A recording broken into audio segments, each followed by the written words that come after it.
갈등이 생기는 이유는 내 원함, 이게 내 원함대로 따라와줘야 행복하거든요. 그렇죠? 내 원함대로 뭐가 진행되어져야 행복하거든요. 내 생각대로 되어져야 기쁘거든요. 그렇죠? 그런데 그것 때문에 우리는 갈등이 생기는 거죠. 서로 요구하고 있기 때문에요. 그래야만 행복해지고 그래야만 가정에 평화가 올 것이라고, 그것이 옳은 것이라고 우리 스스로는 생각하기 때문이라는 거예요. 여러분, 아이를 가진 부모들에게 인기를 얻는 프로그램 중에 있죠. 뭐죠? 금쪽 같은 내 새끼라는 프로그램이 있습니다. 내용이 이래요. 육아에 어려움을 겪고 있는 부모가 이제 아이의 사연을 소개하는 거죠. 가정을 방문해서 그 아이들을 관찰하고 그 가정과 아이에게 맞는 솔루션을 제공하는 프로그램이에요. 그런데 매회 제목들이 있는데요. 대부분 제목들이 이렇습니다. 완전히 다른 두 얼굴의 아이, 절대 고기를 먹지 않는 딸, 동생을 위협하는 언니, 쓰레기를 선물하는 아들, 자해를 하는 8살 아들, 엄마에게 막말하는 아들. 여러분, 제목만 들어도 가슴이 턱 막히죠. 그렇죠? 근데 그런 거는 꼭 클릭해서 들어가 보고 싶잖아요. 호기심이 발동하니까요. 여러분, 그런 아이들의 모습을 볼 때 정말 안타깝고 또 불쌍하기까지도 합니다. 한편으로는 또 이해가 안 가고 이상하기도 하고 심지어는 화가 나는 경우도 있어요. 실제로 저뿐만 아니라 출연하고 있는 출연자들도 그 아이들의 말이나 행동을 보면 정말 깜짝깜짝 놀랄 때가 많이 있죠. 여러분의 자녀들은 어떠세요?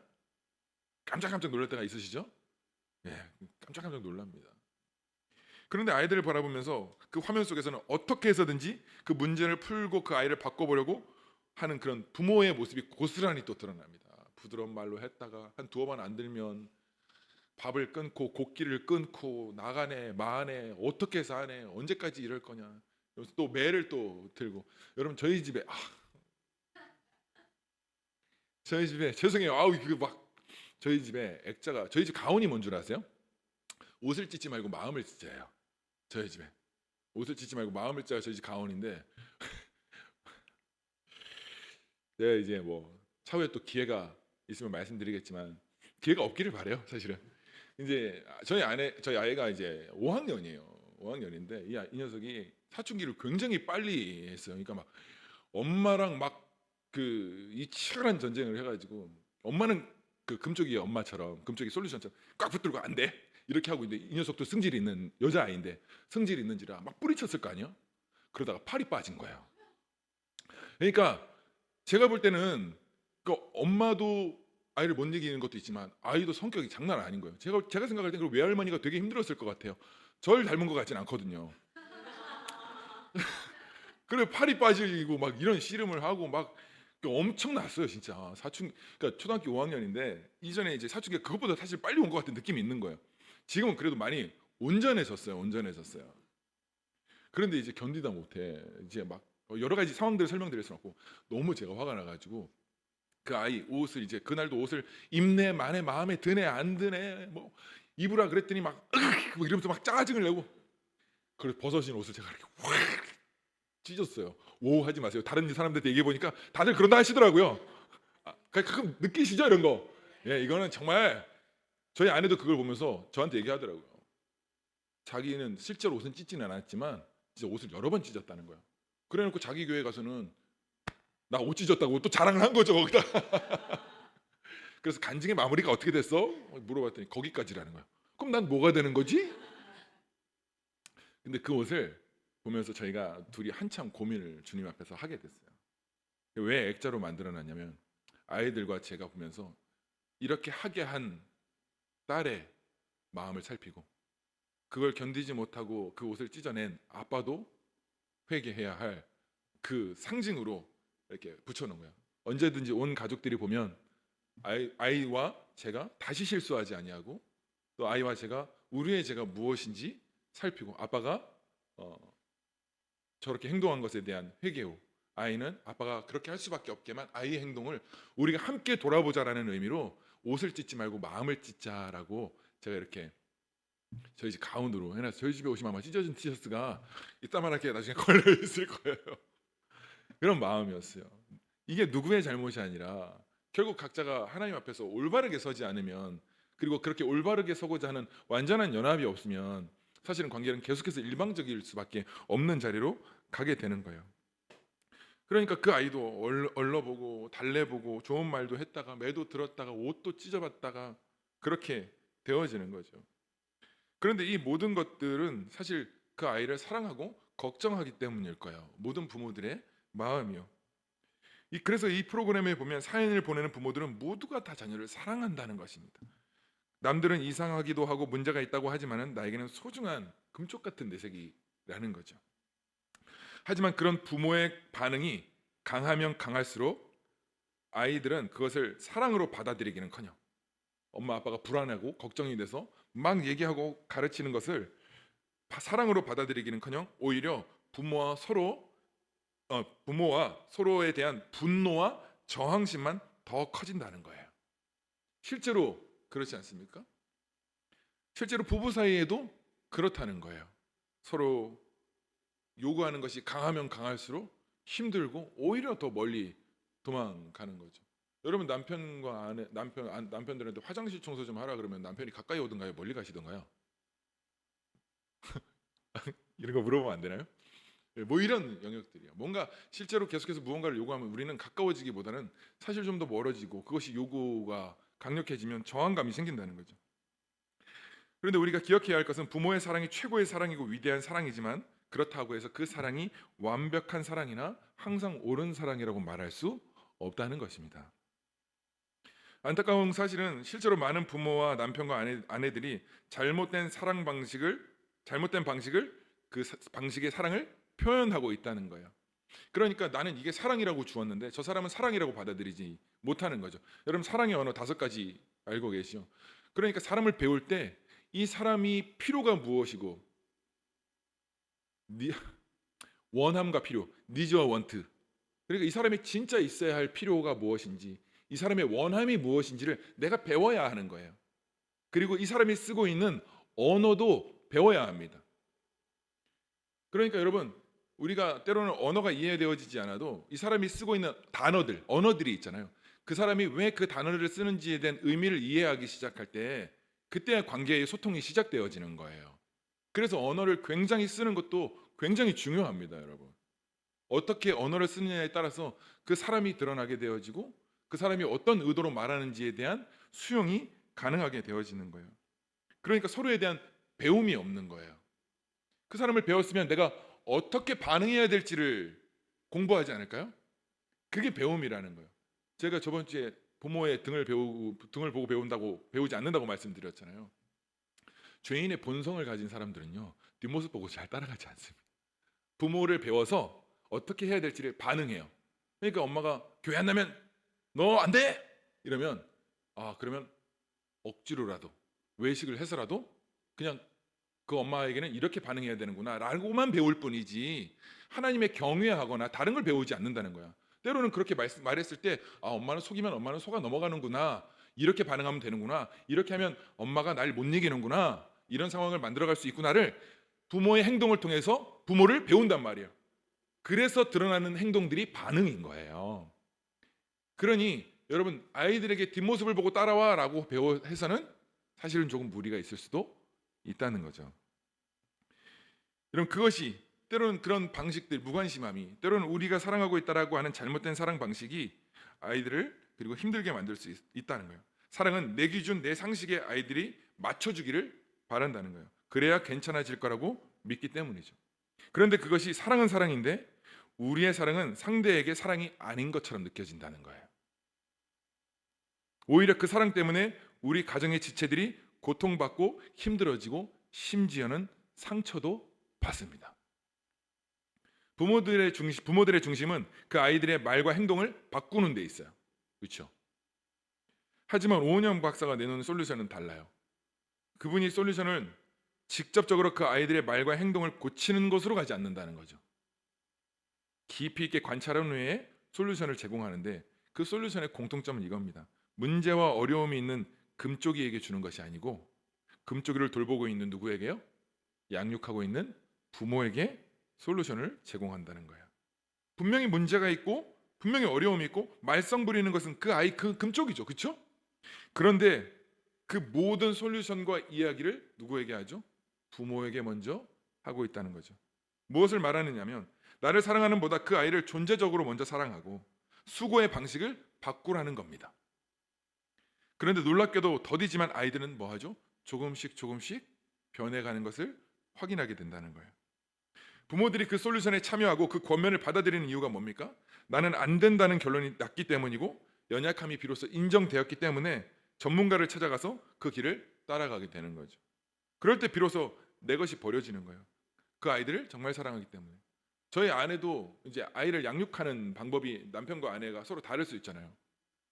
근데 저희 아내도 교육에 대한 기준이 있어요. 교육학을 했기 때문에 교육에 대한 기준이 있어요. 그래서 제가 뭔 얘기를 하면 잘 안 넘어와요. 잘 안 넘어와요. 정말 쉽지 않아요. 이것 때문에 매일 치열한 전쟁. 그렇게 하지 말고 좀 이렇게도 해보면 어때? 이렇게 해보면 안 돼? 이게 참 바뀌어지기가 쉽지 않은 영역이 있다는 거예요. 그러니까 가끔 얘기하다 보면 전문가가 이랬다. 여보, 금쪽이 좀 봐봐. 멋 좀 봐봐. 그래서 계속 저한테 5년. 그래서 제가 너무 스트레스를 받아가지고 아내한테 얘기했어요. 여보, 진짜 미안한데 하나님이 답이야? 오은영 씨가 답이야? 내가 말하는 건 틀렸다고 말하는 것이 아니라 적어도 하나님 경외함으로써 그분의 아내의 신앙이 없다는 얘기는 아닙니다. 적어도 우리가 오은영 하는 것도 너무 중요하지만 그게 정답이라고 맹신하지 않았으면 좋겠어. 그리고 모든 아이들이 금쪽이라고 생각하지 않았으면 좋겠다라고 이야기한 적이 있었어요. 물론 그것도 너무너무 중요하지만 우리의 한계에 봉착했을 때 여러분 우리는 비로소 뭐 하게 되어지면 전문가를 찾아가게 되어지고 방법을 찾게 되어지는 거예요. 무슨 말을 하고 싶으냐면 우리가 이런 수고로는 오히려 사랑하는 가족을 아프게 할 뿐만 아니라 오히려 병들게 만들 수 있다는 것입니다. 가정을 행복하게 하는 것이 아니라 아프게 한다는 것입니다. 우리의 사랑의 표현이 우리 행복의 추구가 우리의 가정을 아프게 하고 힘들게 하며 오히려 외롭게 만들어서 그들이 가정에 있는 시간보다 바깥에서 친구들과 세상과 사람들과 보내는 시간들이 더 행복하다는 것을 맛보게 만들어 간다는 거예요. 여러분 교회 왔는데 외로우면 어떻게 하실 거예요? 선한 목자 교회 가실 거잖아요. 아니신가요? 가정 외로워서 외로우면 어떻게 해요? 바깥에서 또 사람들과 만나게 되고 취미생활 하다가 고작 상담의 결론이고 그러니까 사람들이 어디로 가겠어요? 다 밖으로 들로 산으로 홀로 시간을 보내는 것들이 많아지는 거죠. 실제로 그렇게 되어진다는 거예요. 우리는 행복하기 위해서 그렇게 결과들을 만들어 내는 거죠. 제가 시간을 보면서 그게 오히려 가족을 힘들게 해요. 실제로 많은 가정에서 요구하고 요구한 대로 하기 싫고 요구가 받아들여지지 않으면 어떻게든 원하는 것을 얻어내려고 옛사람과 옛자의 욕구를 따라 행하기 때문입니다. 그러다가 사랑받지 못한다는 것으로 상처를 주고 받고 절망하고 서로의 삶을 존중하듯이 자연스럽게 포기하게 되어지는 거죠. 그렇죠? 그러니까 서로 기대가 되어지지 않고 힘들고 버거운 시간들을 보내는 게 되어지는 거죠. 오늘 시편 128편 2절에서 이렇게 이야기하지 않습니까? 내가 내 손이 수고한 대로 먹을 것이라 내가 복되고 형통하리로다. 여러분 우리의 그런 수고는 그런 고통과 결론으로 드러나게 될 수밖에 없습니다. 성경도 이야기하는 것은 너희가 수고한 대로 먹을 것이라고 끊임없이 이야기하세요. 그죠? 너희가 수고한 대로 열매를 맺게 될 거라는 거죠. 교회에서도 도덕적 윤리적 기준이 사람들은 되게 높으니까 나도 연약한데 연약한 아이들에게 사실 또 높은 기준들을 계속해서 제시하게 되어지고 제가 다음 세대들 만나보면 그런 기준에 굉장히 버거워하고 불편해하는 제가 그 직장 생활을 하고 있지 않습니까? 근데 제가 목사일 때 저희 교회 인테리어를 하려고 오신 전기 반장님이 계세요. 그래서 이제 그분이랑 이제 공사 한 달간을 같이 이렇게 공사를 막 진행하면서 이렇게 보냈어요. 근데 이제 제가 사역을 그만두고 현장에서 딱 만났단 말이에요. 근데 그분이 저한테 첫 마디가 이거였어요. 목사님 되게 인간같이 느껴진다고 이렇게 말씀하시는 거. 왜 이렇게 말씀하시는 줄 아세요?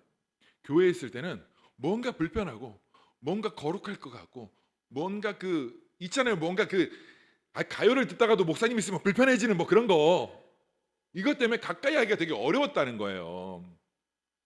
근데 현장에서 만나니까 목사가 아니고 그냥 회사 그냥 점장으로 이렇게 대하니까 마음이 너무 편하더라는 거예요. 마음이.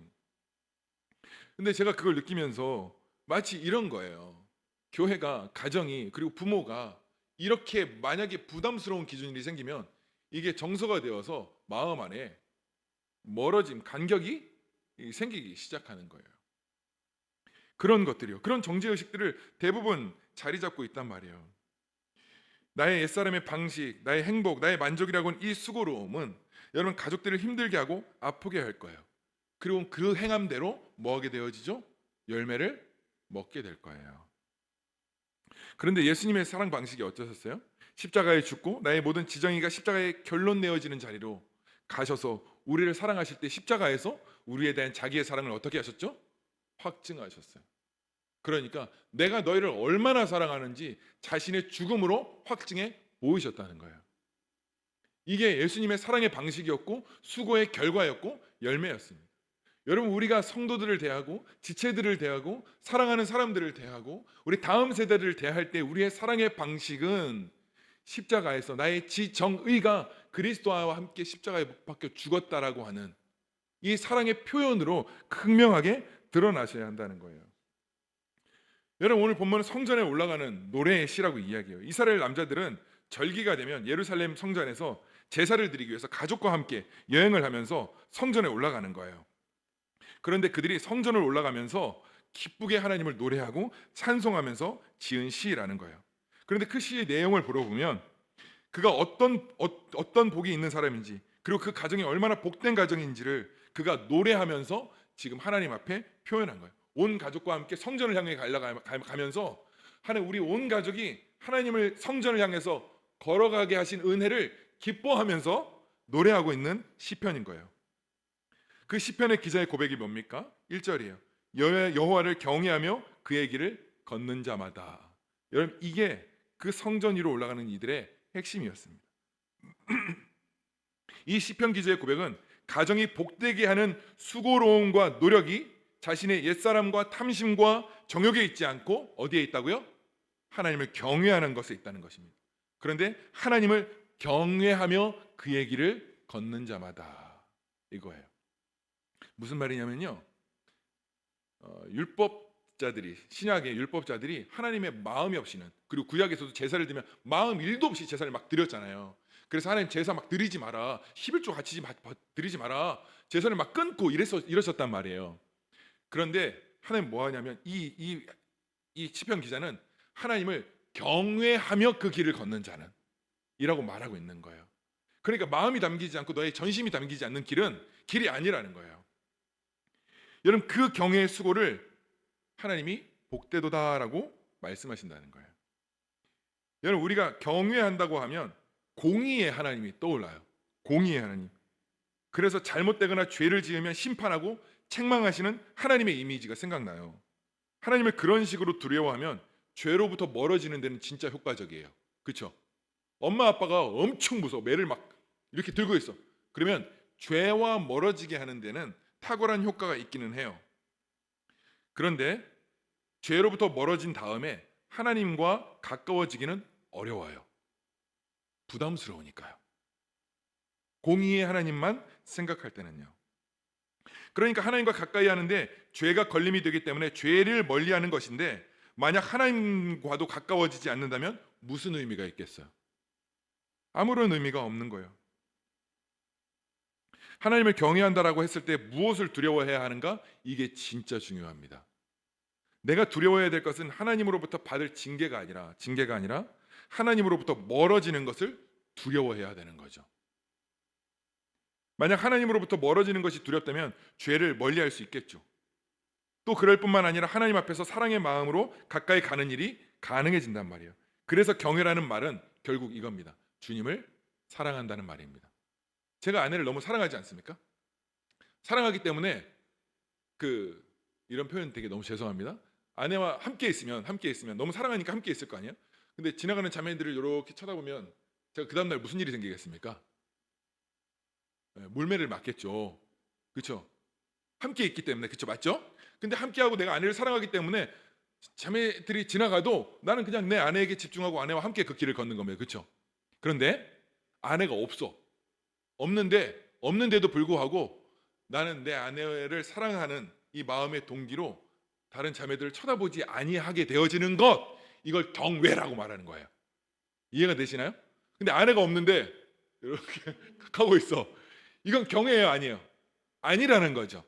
그러니까 하나님을 경외한다는 말은 내가 주님을 사랑하기 때문에 동행하고 있음에도 불구하고 나는 여전히 그분 아내를 사랑하는 관계의 자리에 있고, 아내가 없어도 여전히 아내를 사랑해서 깻잎 안 떼어주고 새우 안 까주고 이런 논쟁의 자리에 난 서지 않는 거예요. 왜냐하면 껍질을 까주는 건 아내한테만 해줄 수 있는 거죠. 제 청년들한테도 얘기했어요. 깻잎 떼줘야 되냐 말아야 되냐, 새우 까줘야 되냐 말아야 되냐. 그래서 제가 뭐라고 정답을 내렸는지 아세요? 이렇게 얘기했어요. 깻잎 떼주고 새우를 까주는 건 뭐 사람에 따라 다를 수 있다. 근데 내 여자친구와 다른 친구를 만나는 것 자체가 문제다. 그러니까 둘이만 만나라. 이런 솔루션을 준 거죠. 마치 그런 것처럼요. 하나님을 경외한다는 말은 내가 정말 사랑하기 때문에 그냥 다 지나가는 거예요. 그런데 아내가 없다고 해서 내가 다른 데를 돌아본다는 것, 이것 자체는 뭐죠? 경외라고 말할 수가 없는 거예요. 이걸 경외라고 표현하는 거예요. 이건 사랑의 관계 안에서 이루어지는 거지, 뭔가 하나님을 공의의 하나님으로 이걸 해야겠다가 심판받을까봐, 혼날까봐, 이거 쥐를 빠지면 막 하나님한테 책망받을까봐 이런 마음으로부터가 출발되어지는 게 아니라는 거죠. 그래서 하나님과 나와의 관계가 친밀하면 친밀하게 되어질수록 그 나머지 일들은 그냥 지나가는 거예요. 자매들이 지나가든 뭐 무슨 대시를 하든 상관이 없는 거예요. 그게 경외죠. 내 마음에서 아내가 떨어져 나가지 않기를 바라는 마음이요. 다윗이 그랬다는 거예요. 다윗은 왕궁을 거닐다가 밧세바를 보고 동침하는 죄를 지었죠. 그리고 그 죄를 향한 하나님의 평가가 사무엘하 11장 27절에 이렇게 얘기해요. 다윗이 행한 그 일이 여호와 보시기에 악하였더라. 다윗의 삶도 하나님이 악하다라고 말씀하셨어요. 그런데 하나님은 다윗을 향한 모든 것을 악하게 보셨어요.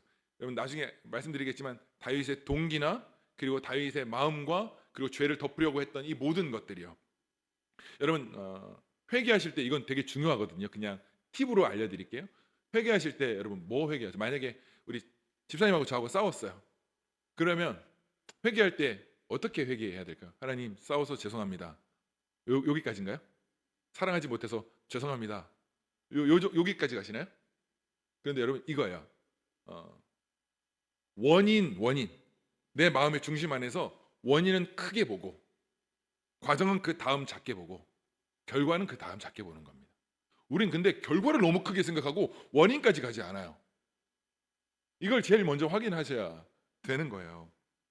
그 마음의 중심과 그 원인을 먼저 살피기 시작하는 것. 여러분 이건 굉장히 시작합니다. 왜냐하면 거기가 출발이거든요. 그래서 하나님이 나단 선지자를 보내서 크게 책망하셨어요. 이때 다윗이 어떻게 했냐는 거예요. 그가 범죄한 후에 하나님 앞에 서는 태도를 통해서 그가 무엇을 두려워했는지 알아요. 시편 51편 10절과 11절에 이렇게 이야기합니다. 하나님이여 내 속에 정한 마음을 창조하시고 내 안에 정직한 영을 새롭게 하여 주소서.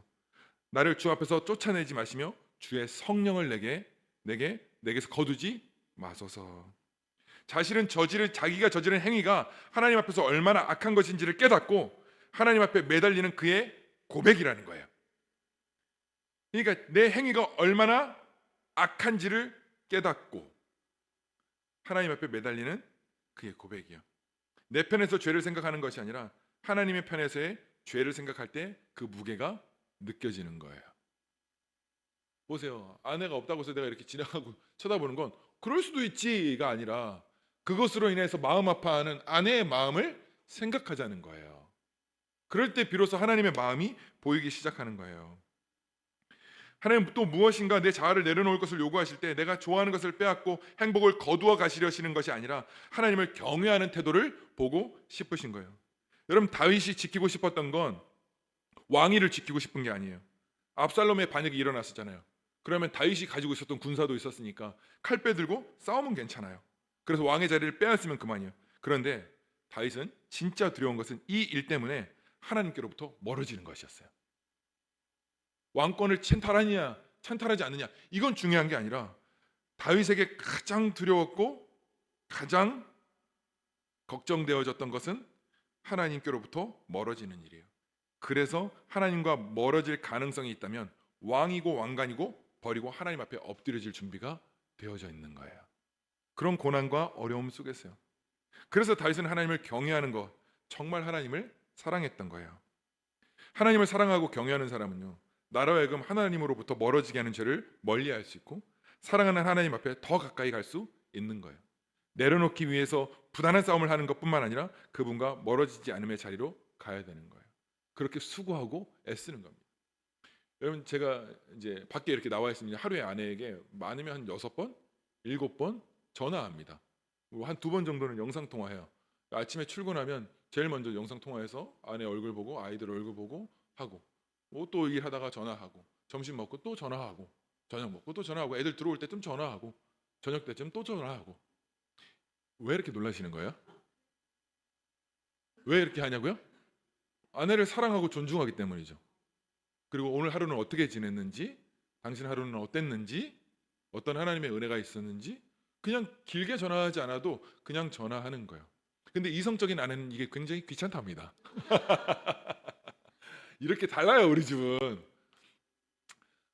그런 것처럼 뭐 하냐면 제 스스로도 제 마음이 흔들리고 싶지 않은 마음과 아내를 사랑하는 마음의 표현과 그냥 그 관심의 표현을 저 스스로를 지키고 아내도 지켜야 하는 이 자리로 가게 되는 거예요. 여러분, 이런 사랑의 관계는 여러분 물론 노력해서 사랑해야 된다는 것은 아니지만 사랑하는 마음을 그대로 표현하고 그대로 가까이 가고 접목하고 나아가는 거예요. 하나님과의 관계의 사랑도 마찬가지입니다. 여러분 매일 아침 묵상하시고 큐티 하시죠? 말씀을 묵상하고 생각하고 내가 아내를 전화하고 관심을 가지고 무슨 마음인지 어땠을지를 궁금해하는 것처럼 하나님 우리에게 허락해 주신 말씀을 묵상하면 묵상할수록 때론 내 연약함, 내가 더 많이 하나님께 채워드리지 못하는 모습도 보이지만 그 속에서 하나님의 성품과 마음을 더 깊이 발견하게 되어지는 자리로 가게 되어지는 거예요. 그러면 하나님의 마음이 어느 순간 제 안에 찾아 들어오면요, 죄와 싸우는 것이 아주 쉬워지는 거예요. 그러니까 믿음의 방향을 내가 처음엔 죄를 이겨보려고 막 싸웠던 우리의 삶의 열심을 바꿔서 방향을 바꿔서 하나님과 더 가까워지는 씨름을 하시는 싸움을 하셔야 되는 거예요. 여러분 죄와 싸워서 이겨본 적 몇 번 있으세요? 없으시죠? 맨날 괴롭고 안 돼가지고 더 화나고 그거 건드리는 사람한테 더 분노하고 이렇게 되어지는 거잖아요. 이 싸움을 물론 하셔야 되지만 이걸 좀 멈추고 이거 하느라 하나님하고 나와의 관계를 신경 못 쓰지 말고 이거 끊으면 하나님과의 관계가 괜찮아집니까? 아니죠. 방향을 바꿔서 내가 주님 마음 더 알고 싶고 나를 향하신 주님의 계획을 더 발견하고 싶은 이 씨름을 하기 시작할 때요, 이것들은 자연스럽게 저 취미가 되게 많아요, 여러분. 근데 산을 가니까 살에 푹 빠졌지 않습니까? 그러니까 다른 취미를 할 시간도 없고 관심이 꺼져요. 저희 집에 어항 한 5-6개 있어요. 물고기 제가 수족관처럼 막 키우고 있어가지고 지금 1마리씩 2마리씩 죽어가고 있어요. 정말 잘 키우고 구피들이 막 금붕어 막 키우고 있다가 열심히 잘 키웠어요. 일주일에 한 3번씩 물을 갈아 제끼면서. 근데 지금은요, 점점점 시들어가고 아내가 슬슬 이제 어항 버리겠네 이렇게 되어진다는 거예요. 주님을 사랑하게 되어지면 그런 것들은 자연스럽게 내려지는 거예요. 여러분, 다시 말하면 하나님과 멀어지는 것을 두려워하는 자는 반드시 죄와 멀어지게 되어져 있단 말이에요. 우리가 죄를 대하는 태도, 하나님께서 멀어지게 하는 자리로 돌아가는 태도, 진정으로 하나님을 경외하고 사랑하는지를 확증할 수 있는 거예요. 여러분, 이게 왜 이제 경외가 중요하냐면 저희 집에 이제 일주일에 많으면 2번, 적으면 1번 정도 가정 예배를 드려요. 여러분도 가정 예배 다 드리시죠? 대답이 신음 같아가지고 큐티 나눔을 해요. 말씀을 묵상한 것들 나눔하는데요. 애들이 잘 안 따라왔어요. 처음에 잘 안 따라오고 재미가 없어요. 왜냐면 묵상한 것 가지고 엄마 아빠만 서로 얘기하니까 지들이 얘기할 시간이 없는 거예요. 그리고 앉아가지고 큐티하고 말씀 묵상 우리끼리 이제 가정 예배하고 막 이러면 이렇게 묵상했으니까 엄마 아빠는 이 가정 예배를 통해서 뭐 하고 싶어요? 애들을 변화시키고 싶은 거야. 그럼 이제 묵상하면 나엘이는 어떻게 적용할 거야? 어떤 결단을 했어? 어떻게 해야 되겠어? 이 얘기를 물어본다는 얘기는 너 아빠한테 순종해라는 말을 뺑 돌려가지고 하는 거잖아요. 그러면 애가 아빠한테 순종해야 되겠구나라는 의미를 알아들어요? 못 알아들어요? 못 알아듣고 다른 소리 하죠. 그럼 아빠는 또 돌려서 또 얘기를 하죠. 그러니까 본심은 확인 안 되고 돌아가는 거예요. 남편과 아내 사이도 마찬가지예요. 본심은 말 못하고 돌려가면서 얘기를 해. 왜냐면 다이렉트로 얘기하면 나도 창피하고 민망하고 자존심 상하고 쟤도 기분 나빠하니까. 그러니까 듣는 남편은 뭐라 그래요? 저와 여러분한테. 난 당신이 무슨 말하는지 모르겠어. 이해가 안 돼. 이런 치열한 싸움 하고 계신 거잖아요. 본심은 말 못하니까. 저도 첫째가 태어났을 때 아내한테 질투가 너무 심했어요. 아내가 날 사랑해 주지 않고 아이한테 엄청 마음을 쏟아주는 거예요. 근데 여보, 당신 그만 좀 애기 너무 그렇게 집중하지 마. 너무 많이 사랑하지 마. 이렇게 얘기한 거예요. 근데 제 본심은 뭐예요? 나도 애기처럼 사랑해 줘 이거잖아요. 그럼 제가 이렇게 돌아가면 아내가 여보 왜 그래? 당신 왜 그렇게 생각하는 거야? 아니 엄마가 아이를 돌봐야 되는 거 아니야? 그 얘기를 딱 들으면 또 돌려서 얘기할 거 아니야. 여보, 아이는 건강하게 커야지. 너무 마마보이로 하면 키우는 건 아니야. 또 이렇게 돌려서 얘기한단 말이야. 그러면 못 알아들으면 내 속에서 뭐가 생겨요? 화가 생기죠. 아니 그렇게 하지 말라고. 그러다가 이제 결국은 내가 질투해서 그런 거야 라고 말해요 안 해요? 이걸 끝까지 싸매고 있다가 곰고 화내고 싸우고 지지고 볶고 어느 날 비 오는 날 여보 사실은 내가 나이처럼 사랑받고 싶었어. 감정에 따라서 이야기하고 싶어지는 상황들을 만나잖아요. 아니에요? 이거 좀 멀리 갔나요? 비슷비슷하시죠? 이렇단 말이에요. 이런 거요. 그렇게 사람들을 바꾸고 싶고 변화시키고 싶고 자기는 그렇게 막 본심을 속이고 싶고. 그러니까 이야기를 나엘이가 매번 들으면 우리 딸 아이들이 가정 예배가 즐겁겠어요? 불편하겠어요? 불편하죠. 그죠?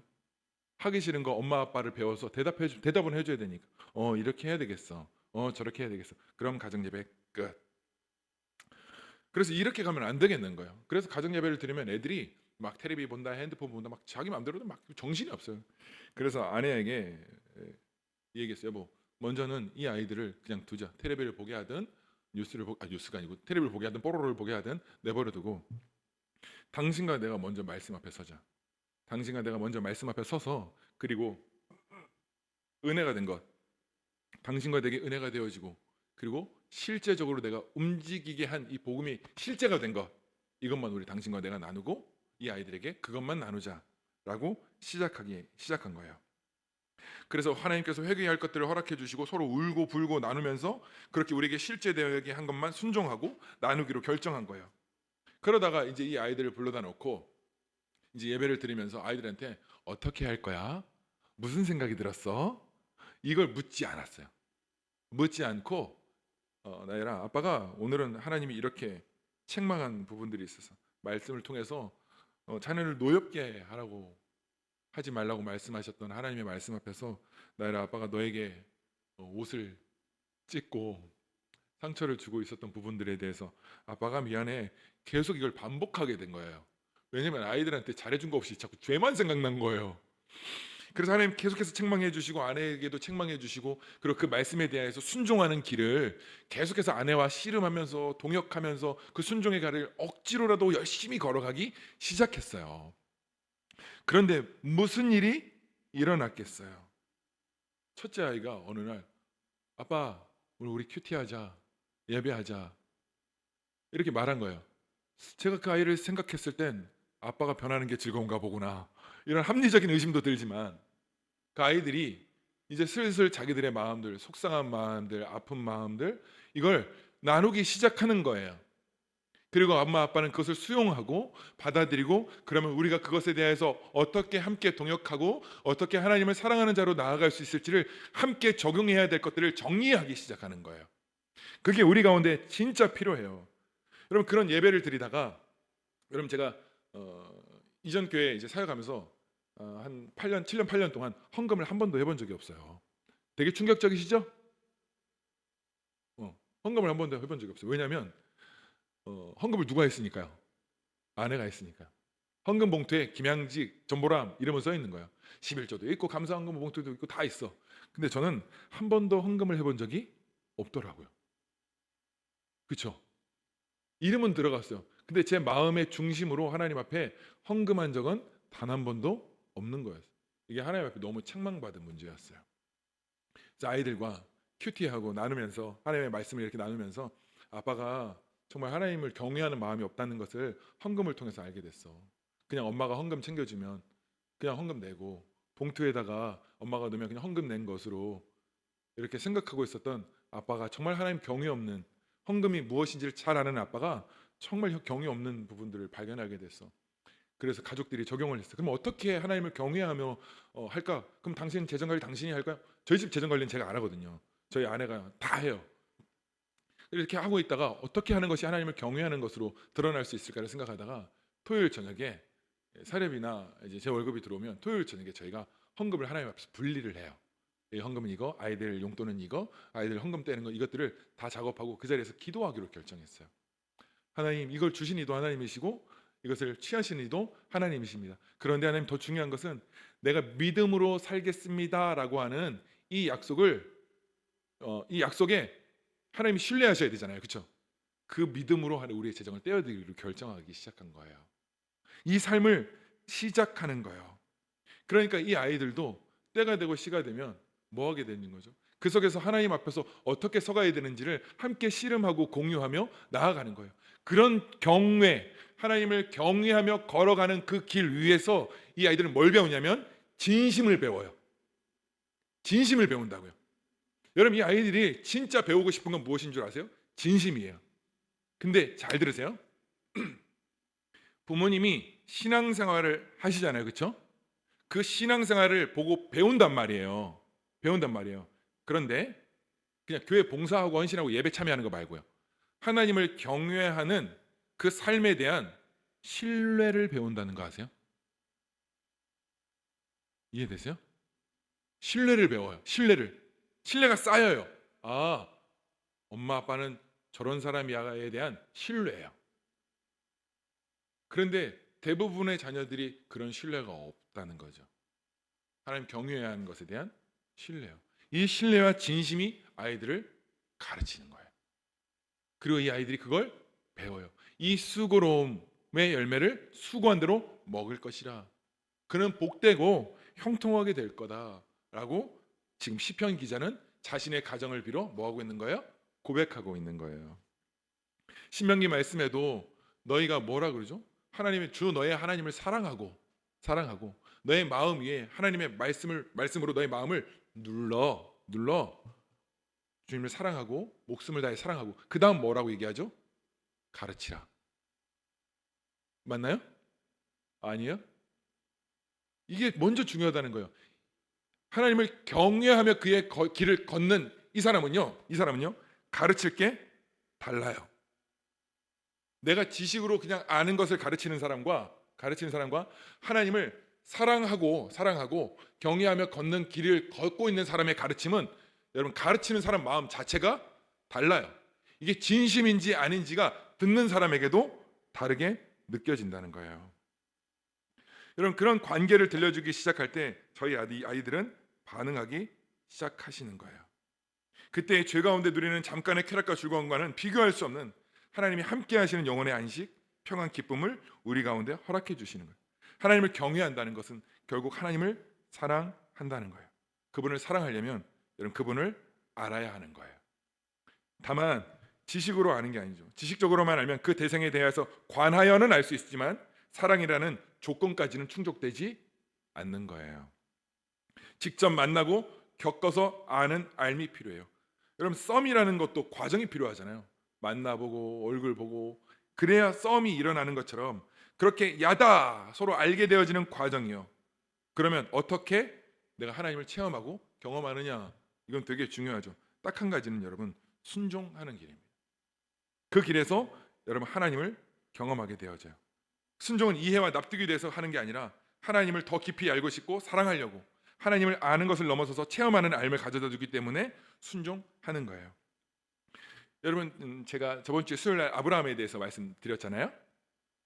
내 사랑하는 독자라는 거예요. 그는 순종하기로 결정해요. 그런데 순종하려고 할 때 제물로 바치려는 순간 하나님이 말리셨습니다. 그때 비로소 여호와 일의 하나님을 경험할 수 있었죠. 그런데 순종하기 전까지는 하나님 어떤 하나님이었을까요? 우리에게 아들 바쳐라 하는 순종의 말씀을 하셨을 때 그런 하나님은 여러분에게 어떤 하나님이세요? 이해가 안 되고 불편한 하나님이시죠. 그걸 말씀이 듣는 순간 불편한 하나님만 우린 계속 경험하고 있는 거예요. 근데 그 순종의 자리로 나아갔더니 그리고 순종의 자리에서 하나님을 경험하고 났더니 그랬더니 뭘 알게 되어지죠? 하나님이 어떤 분이신지를 비로소 알게 되는 거예요. 하나님이 어떤 분이신지를 비로소 그 끝에서 알게 되어지는 거예요. 그리고 중요한 것은 이거예요. 아들을 내어주어야 하는 하늘 아버지의 마음이 어떠함인지 내가 실제적으로 경험하게 되어진단 말이에요. 이걸 공감이라고 말해요.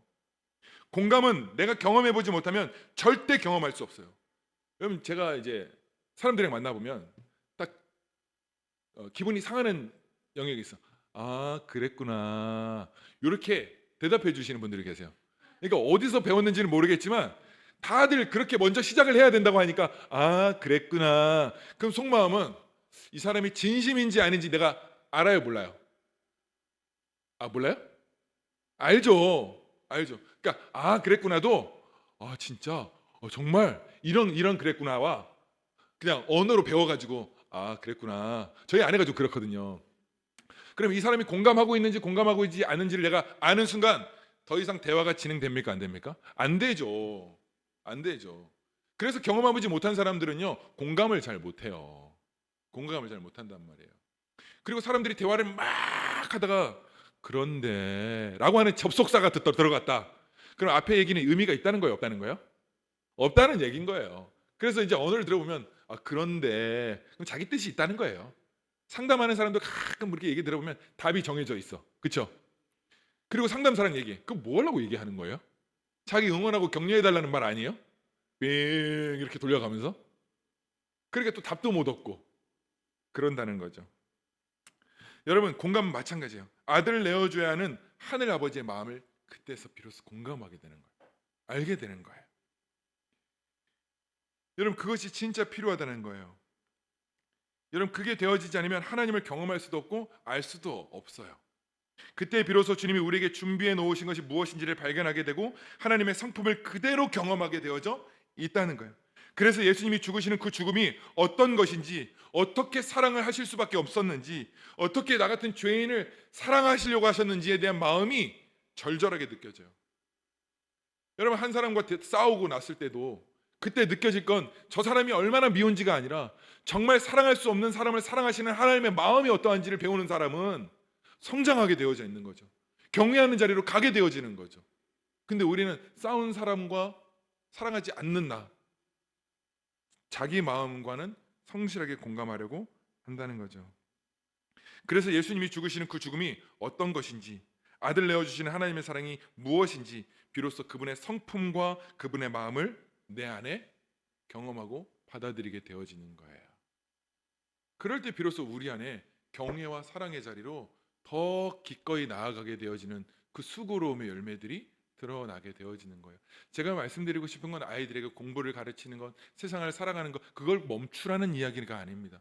그러나 이 아이들에게 정말 그것이 우리에게 정말 더 학원 다니는 것보다, 그리고 인생을 살아가는 것보다 훨씬 더 중요하다라는 것이, 신앙생활하는 것이 훨씬 더 중요하다라는 진심과 전심과 신뢰가 이 아이들에게 쏟아지기를 바라는 거예요. 그것이 여러분 그리스도인의 마음의 확정됨 아닐까요? 학원 보내는 거 좋고요. 학교 보내는 거, 인간관계 하는 거 너무 중요합니다. 그런데 엄마는 신앙보다 그게 더 중요하구나라고 하는 진심보다 하나님을 경외하고 있는 더 깊은 진심이 이 아이들에게 들어가는 거예요. 그래서 다음 세대들에게도 이 진심과 마음의 전부를 공급하기 시작할 때요, 이 아이들은 그걸 진심으로 받아들인다는 거예요. 말씀을 나누면서 내가 무너진 건 무너지고 살아내지 못한 건 살아내지 못한 것, 그리고 적용해야 될 게 있으면 나 적용했어, 적용해야 되겠어가 아니라 적용하고 와서 와, 나 이제 죽을 뻔했는데 나 사랑한다고 말하고 왔어. 이건 들려주셔야죠. 와, 나 이제 너무 힘들었는데 이거 그래도 하고 왔어. 그랬더니 하나님이 정말 이런 마음이셨구나, 하나님 이런 분이셨어를 들려주셔야죠. 우리 아이들이 그런 진심이요, 그런 마음이요, 그것을 그 자리로 나아가게 되면요, 비로소 하나님을 경외하는 그 수고로움이 이런 은혜를 나와 내 가정 안에 흐르게 하신다는 거예요. 하나님이, 여러분, 부모는 장수한다라고, 이게 복이라고 말씀하셨잖아요. 말씀을 묵상하는데 진짜 놀라운 은혜가 있어요. 왜 그렇게 장수하게 할까? 그 사람이 은혜의 사람이기 때문에 그 가문과 가정에 필요하기 때문이라는 거예요. 그리고 그가 그들을 돌보고 그들을 살필 수 있기 때문이었어요. 여러분, 그게 우리에게 정말 필요한 은혜인 거예요. 모든 것이 왜 수고로움이 없겠어요? 그러나 그 수고로움에 반드시 열매를 먹게 된다는 거예요. 이 복음이 실제간다는 사람의 영향력은 어마무시합니다. 여러분, 하나님이 은혜를 경험한, 이 하나님 경외와 사랑을, 하나님의 마음을 경험한 사람의 영향력은요 정말 엄청나고 어마어마합니다. 그 속에서 하나님이 열심으로 일해요. 하나님이 그걸 내버려 두실 리가 없어요. 한 사람이, 많은 사람이 필요한 게 아니었어요. 똑똑한 사람이 필요한 게 아니었어요. 하나님을 경외하는 한 사람만 있으면 그 사람에게 놀라운 일을 이루신다니까요. 여러분, 가나안 땅을 정복할 때 하나님 몇 사람 필요하셨어요? 갈렙하고 여호수아, 믿음의 사람 두 사람만 있으면 가. 그냥 그 사람, 너 믿음으로 가는 거? 걱정하지 마. 길은 내가 하는 거야. 갈렙이 그러잖아요. 주님, 이 산지도 내게 주십시오. 내가 85세로 돼 내가 아직도 강건하나이다. 이 말은요 체력적으로 알통이 이만하고 근육이 이만큼 있고 안 늙었다는 말이 아니에요. 무슨 말인지 아세요? 하나님, 내가 이전과 같이 주님의 약속에 대한 내 믿음은 내가 나이가 들어도 여전합니다. 주님이 7바퀴 돌라고 말씀하실 거예요?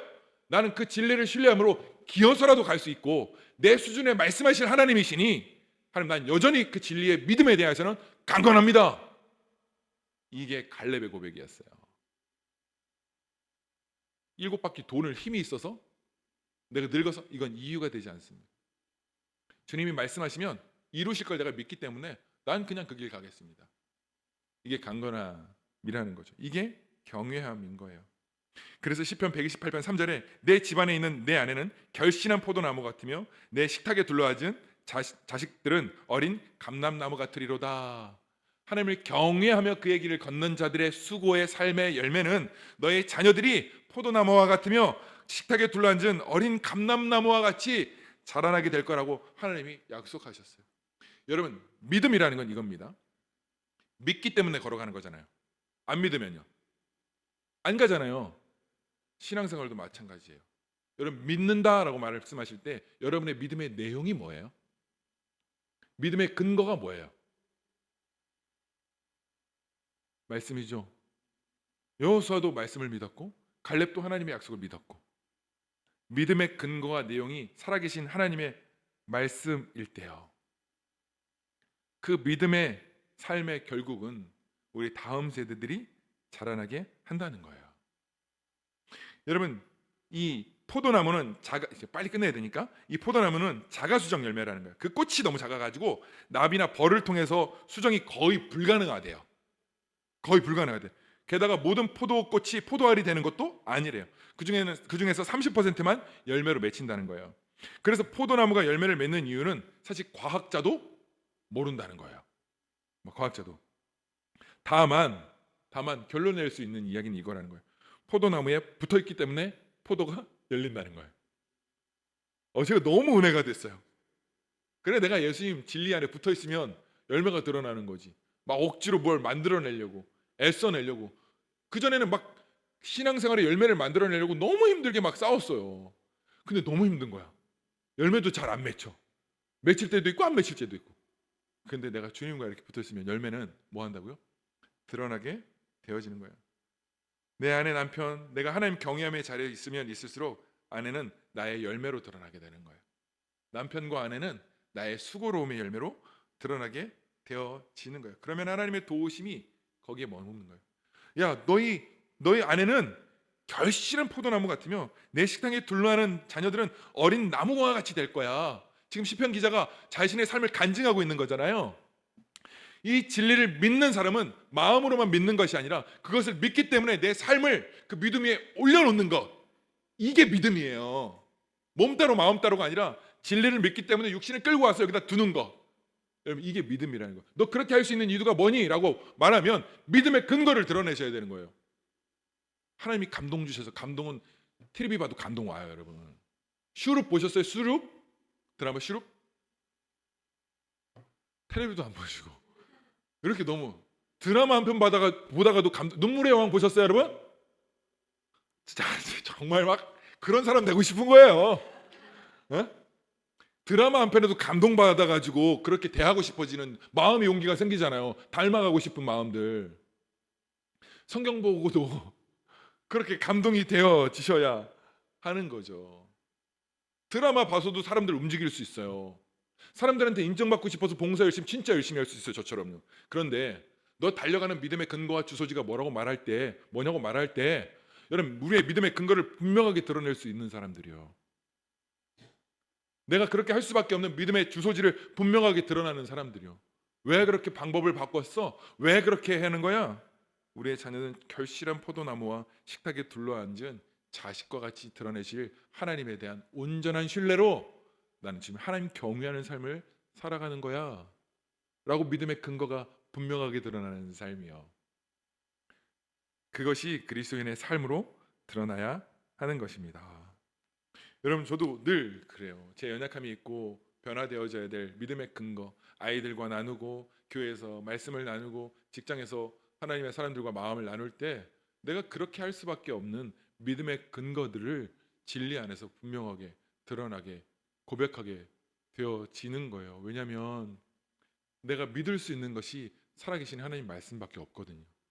아이들이 잘 될 수 있을 거라는 보장이 없더라고요.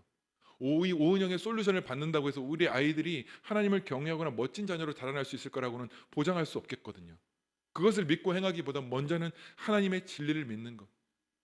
그 진리를 믿기 때문에 내 삶을 충분히 교정하고 그 약속을 언젠간 이루어 주셔서 반드시 가나안 땅의 영광을 보게 해주실 하나님에 대한 기대와 소망이 오늘 제 삶을 아이들 앞에서 경외함으로 교정해 나아갈 수 있도록 도전하게 되시는 겁니다. 여러분 이제 말씀을 정리하고 기도하고 싶은데요. 여러분 금쪽이를 보면서 그 문제 많은 아이들이 그냥 나갔다라는 생각이 듭니다.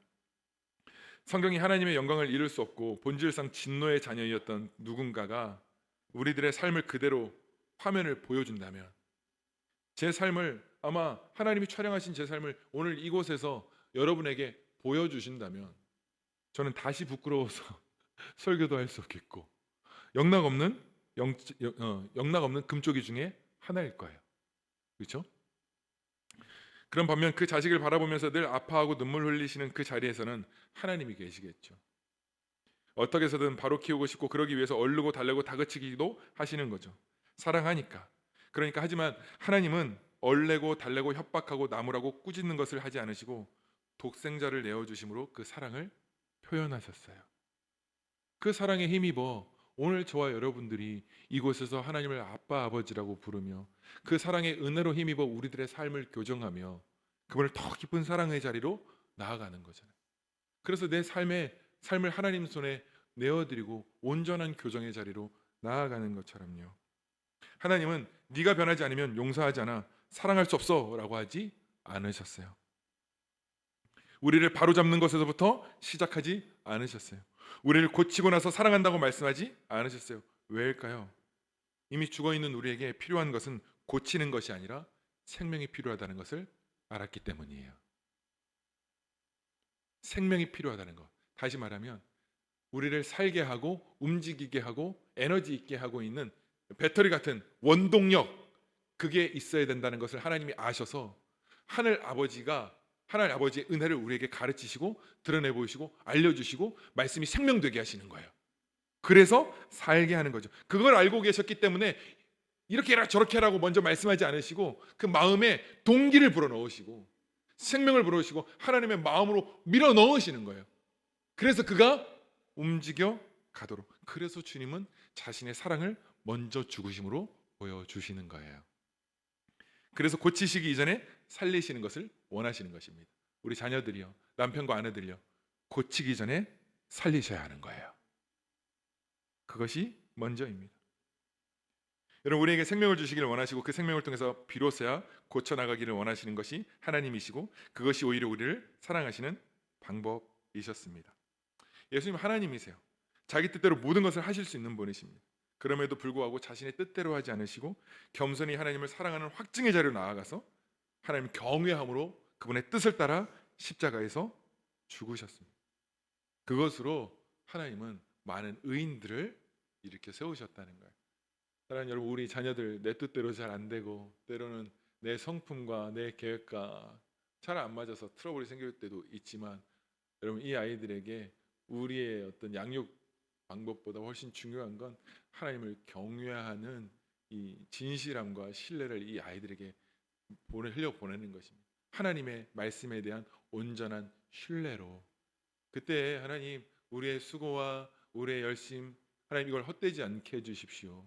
수고한 대로 먹을 것이되 그 하나님을 경외한 수고의 열매는 정말 복되도다라고 말씀하시는 것처럼 하나님 그것이 복되고 형통한 가정의 열매로 드러날 수 있도록 우리의 가정이 예루살렘 성전을 올라가면서 하나님 우리로 하여금 이렇게 여호와를 경외하며 걷는 이 길을 함께 즐거워하는 노래를 들려드릴 수 있도록 하나님 나의 삶과 가정을 붙들어 달라고 기도하시는 이 시간이 됐으면 좋겠습니다.